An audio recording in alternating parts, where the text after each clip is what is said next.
नमस्कार, स्वागत है आप सभी का पॉजिटिव बातें लेकर एक बार फिर से आप लोगों के सामने आ गए हैं हम, क्योंकि हमने ये सेगमेंट की शुरुआत की है नेगेटिविटी के दौर में पॉजिटिव बातें करने के लिए। और आज के जो हमारे गेस्ट हैं वो हैं आरजे रविंद्र सिंह विशाल जी हैं, और इसी के साथ साथ वो मोटिवेशनल स्पीकर भी हैं और एक मल्टी टैलेंटेड व्यक्ति, जिससे आप सभी लोगों को बहुत सारी पॉजिटिविटी मिलने वाली है, बहुत सारी चीजें आप सीखने वाले हैं और बहुत सारी नई बातें भी आपको पता चलने वाली हैं। साथी मेरे साथी हमें भूल नहीं जाना, पल जो बिताए संग अपने लिए जाना, साथी मेरे। वेलकम सर, नमस्कार सर। नमस्कार अंशुल जी, बहुत बहुत शुक्रिया हमें ये मौका देने के लिए। कैसे हैं सर, और इस कोरोना के समय में कैसे आपने नेगेटिव दौर के अंदर पॉजिटिविटी बना रखी है? आप जैसे अपने साथ रहते हैं इसलिए पॉजिटिव हो जाते हैं हम। चलिए, वैसे हमने सर अपने इस सेगमेंट का नाम भी यही रखा है, उसके अंदर एक लाइन हमने लिखी है कि अगर आप गलती से पॉजिटिव हो भी जाते हैं, हालांकि ऊपर वाला ना करे, लेकिन अगर आप पॉजिटिव हो भी जाते हैं तो भी आपको पॉजिटिव ही रहना है, ताकि आप इस जन्म को जल्दी से जी सकें। आपके पॉजिटिव होने का मतलब ही है कि भगवान चाहता है कि पॉजिटिव हो और पॉजिटिव होकर ही बाहर निकले।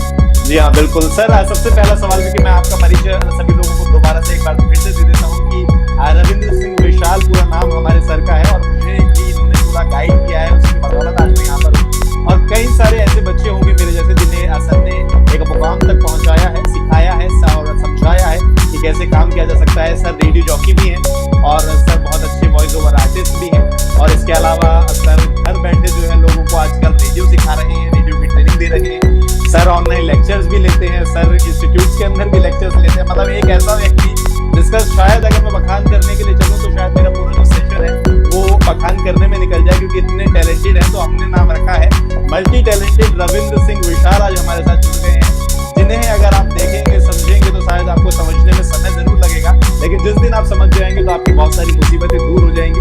तो सर आपसे सवाल भी मेरा सबसे पहले यही है, क्योंकि हम पॉजिटिव बातें करने के लिए हमने आपको कनेक्ट किया है कि इस समय जिस समय पर लोग घर से काम कर रहे हैं, परेशान हैं, कुछ लोगों की नौकरियां छूट गई हैं, तो कैसे अपने आप को पॉजिटिव रखा जाए और कैसे आपकी तरह चेहरे पर मुस्कुराहट लाई जाए? बहुत मुश्किल सवाल है इस दौर में, लेकिन कहते हैं कि हालात जब मुश्किल होते हैं उसके बाद जब व्यक्ति उभर कर आता है तब वो असली इंसान कहलाता है। पर मुस्कुरा कर देखना है तो देखिए अपनी माँ की तरफ कि जब आप कभी बीमार रहे होंगे तो उसने कैसे आपकी देखभाल की होगी। अपने पिता की तरफ देखिए कि कैसे उन्होंने देखभाल की होगी, फिर भी मुस्कुराते हैं। दरअसल क्या होता है कि हम जब टेंशन में आ जाते हैं कि अरे ये फला चीज हमको हो गई, कितनी बीमारी हो गई, बस वहीं से हमारा जो नेगेटिव चीज है वो शुरू हो जाती है। हमारी सोच, हमारी अप्रोच हमेशा पॉजिटिव होनी चाहिए। फीवर आएगा, हमेशा आएगा, हम कुछ भी कर ले वो आएगा। तो अगर हमें सामने वाले को भी खुश रखना है, आप सबसे बड़ा एग्जांपल लें एक सैनिक का, उसको भी फीवर आता होगा, डॉक्टर का उसको भी फीवर आता होगा, जो सरकारी जॉब में जैसे रेलवे बहुत टफ जॉब है, पुलिस का बहुत टफ जॉब है, आर्मी का बहुत टफ जॉब है, और पत्रकारिता का जो आप कर रहे हैं वो भी एक टफ जॉब है। जब फील्ड पर निकलते हैं तो आपको क्या चाहिए होता? आप अपना बुखार है वो भी भूल जाते हैं, आप अपनी थकान है वो भी भूल जाते हैं। तो हम बेसिकली अपने लिए जीते ही नहीं हैं। और जब हम ये सोच लें कि नहीं, अगर हम मुस्कुराएंगे तो सामने वाले 10 मुस्कुराएंगे, बस यहीं से आप मुस्कुराना शुरू कर देंगे। जी हाँ, तो समंदर जो है बहुत कम उछाल लेता हुआ आता है, जब लहरें उफनती हैं तो अलग बात है, लेकिन जब शांत होता है तो कितना खूबसूरत नजर आता है। और अगर उफान पे होता है तो हमें दहशत लगती है। तो इंसान भी तो एक समंदर की तरह है, उसके अंदर विचारों का समंदर चलता रहता है, लेकिन ऊपर से हम अगर शांत रहते हैं तो हमें देखकर लोग खुश होते हैं, अरे कितना शांत होती है, देखो इसको तो कोई असर ही नहीं पड़ रहा, अरे जीना चाहिए तो किस तरह जाइए। आज भी अगर हम APJ अब्दुल कलाम साहब को देखें या जो मदर टेरेसा को का ध्यान करें, तो ऐसी हस्ती को ध्यान कर क्या उनकी सबसे पहली चीज हमारे जहन में आती है, वो मुस्कुराते रहे, मुस्कुराते।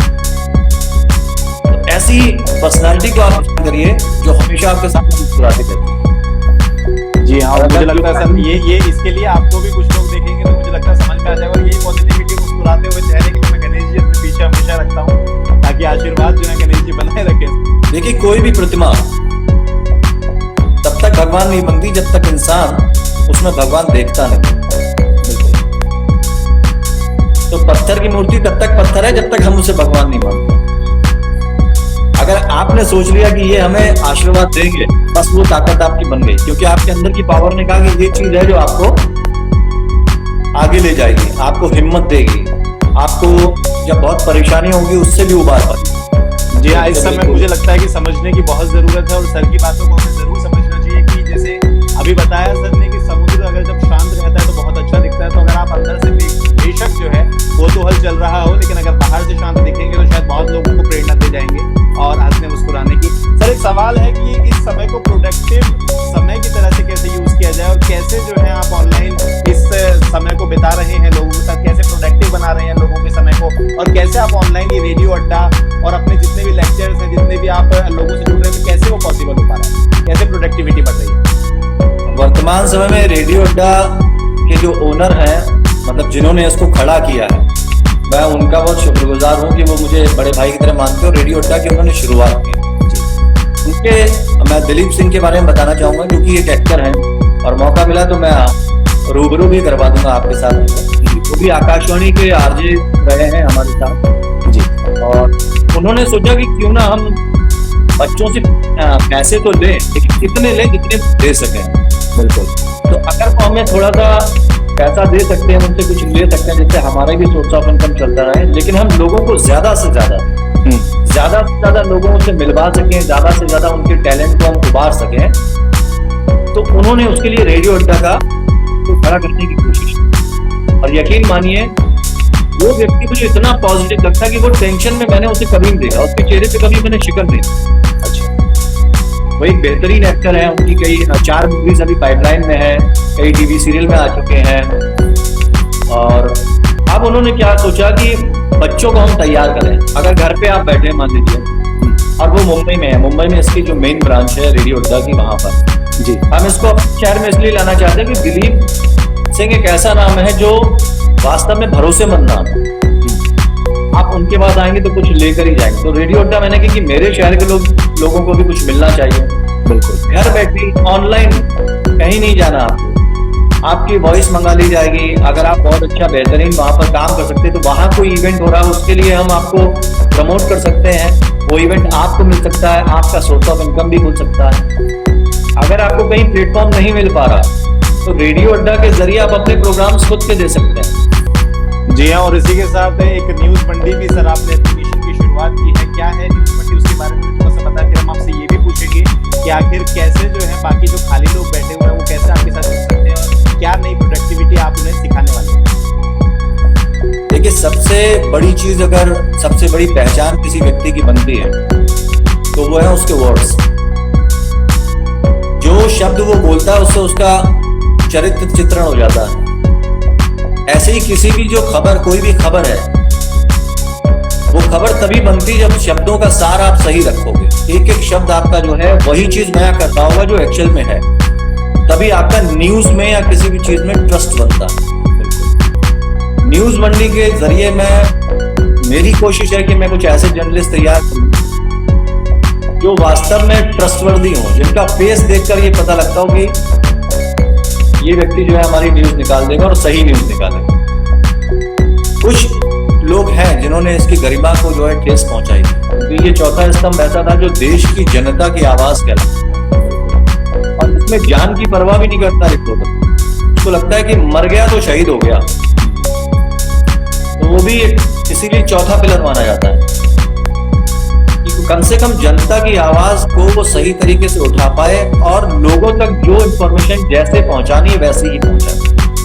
आज की तारीख में भी अगर आपको ऑथेंटिक करनी है न्यूज, आपको पता करना है कि ये सही चाहिए, तो आप डीडी की तरफ रुख करेंगे। बिल्कुल,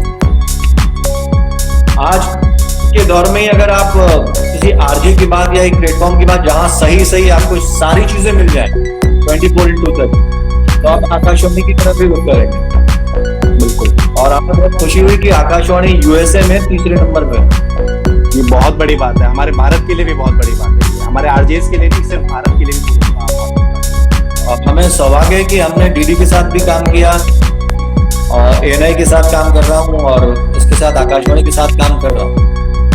और उससे भी ज्यादा मेरे लिए खुशी की बात यह है कि आप जैसे लोग जब मिल जाते हैं तो हमारी ताकत और बढ़ जाती है, हमारे चेहरे पे ऑटोमेटिकली मुस्कुराहट आती है कि भाई एक मेरे जैसा और आ गया। नहीं, ये तो सर ये आपकी सोच है, तो इसी वजह से आप, मुझे लगता है कि कहते हैं ना कि जब सोच अच्छी होती है तो फिर आदमी ऑटोमेटिकली आगे बढ़ता चला जाता है। तो बहुत सारे लोग ऐसे हैं जो ऐसे लोगों को हटाना चाहते हैं, जो मेरी जगह पर खड़ा हो रहा है उसे हटा दीजिए। लेकिन एक खास बात सर के बारे में आप लोगों को बता दूं दोस्तों कि सर बहुत अच्छा गाते भी हैं और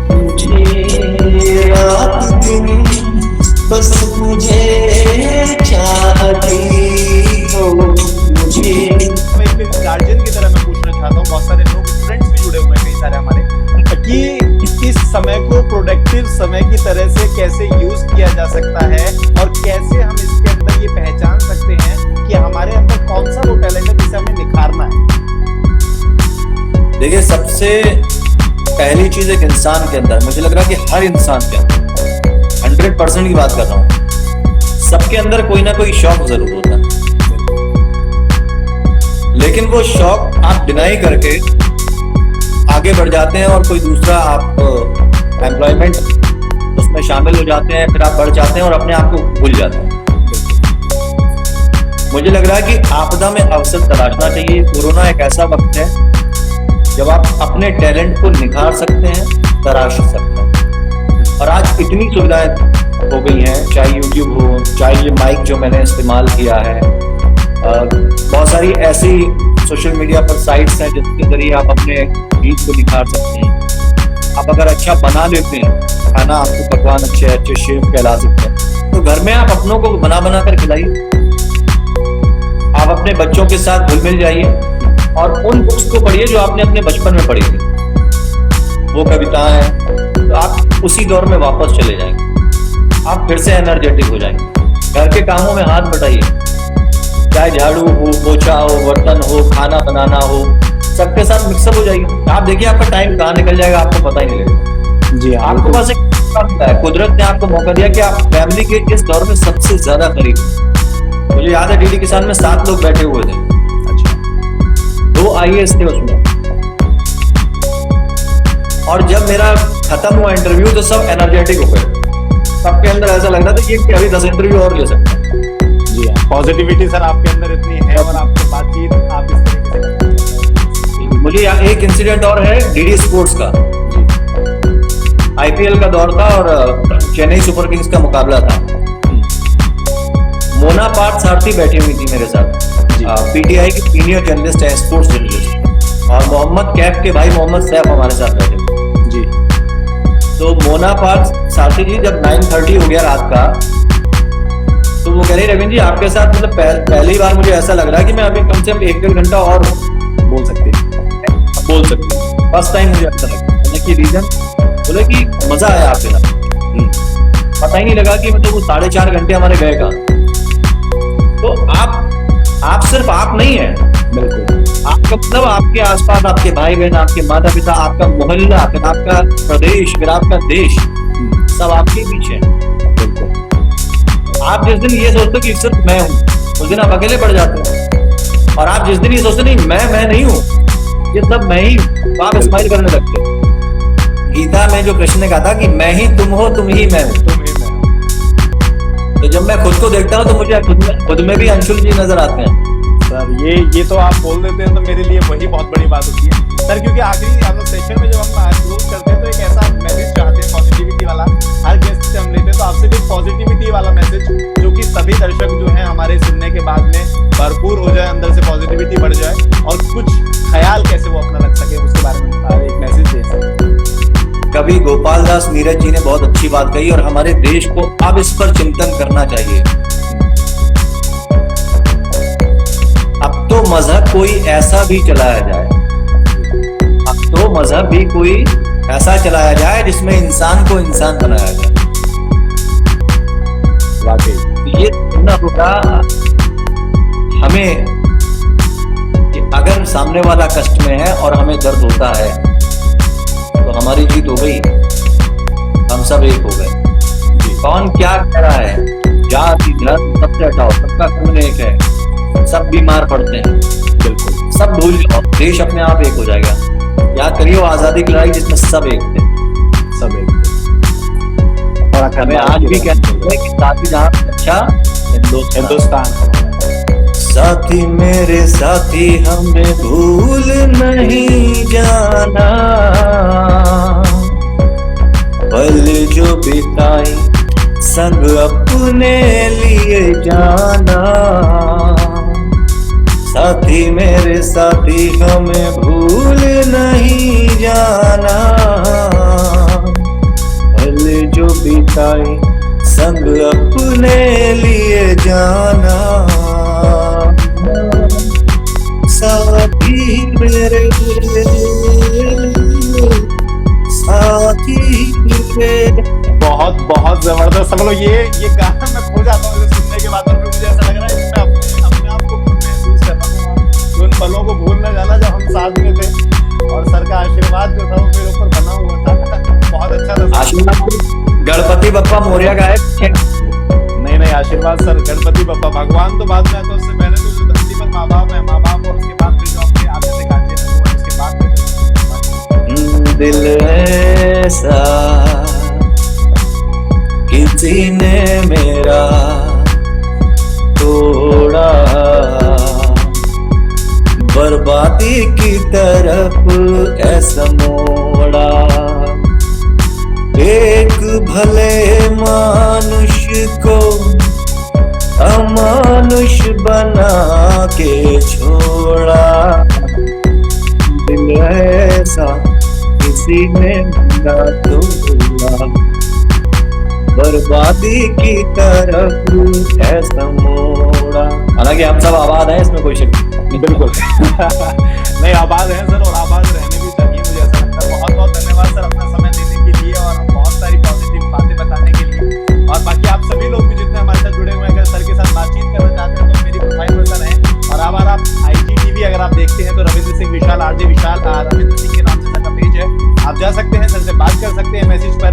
पॉजिटिविटी के साथ सर के साथ बात कीजिए, और बात उससे ज्यादा पॉजिटिविटी आपको वापस मिलेगी। और रेडियो अड्डा पर ऑनलाइन आप रेडियो तो सीख ही सकते हैं, इसके साथ साथ में न्यूज मंडी पर अपने बहुत सारे आर्टिकल भी पब्लिश कर सकते हैं। न्यूज मंडी की एप्लीकेशन है, रेडियो अड्डा की एप्लीकेशन गूगल स्टोर पर आपको मिल जाएगी। आप सभी लोग डाउनलोड कर लीजिए ताकि सर की इस बेहतरीन आवाज को आप रोजाना सुनते रहें, और सर के सामने जो है वो अपनी बातों को रख सके, अपनी फरमाइश